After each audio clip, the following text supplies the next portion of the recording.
ipo sahihi. Alicheza mpira vizuri sana. Wote na lazima wako vizuri sana. Sema ukiwa unahitaji matokeo ndio inavyokuwa vile.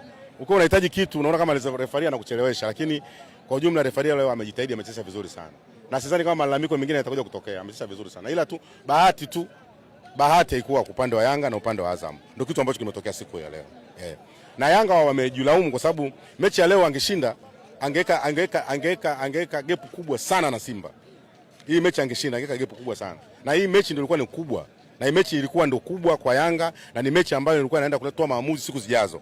Unajua hizi mechi ndio zinakuja kutoa maamuzi ubingwa baadaye. Hizi mechi unasema ile mechi ningeshinda isingekuwa hivi. Ningetoa sare isingekuwa hivi. Kwa hiyo hii mechi ya leo kwa ujumla ni kwamba Yanga walitumia mbinu zote lakini bahati haikuwa upande wao. Na ukiangalia walicheza vizuri sana. Waliheshimu Azam. Ibenge aliingia na plani yake na ile plani ile kuja nayo Ibenge ilikuwa asifungwe. Alifanya yeye kwa anazuia, anashambulia kwa Azam. Lakini Yanga akipata chance alikuwa anashambulia moja kwa moja. Lakini yote juu ya yote ni kwamba hii mechi ilikuwa ni nzuri sana na nimeenjoy sana mechi hii ya leo.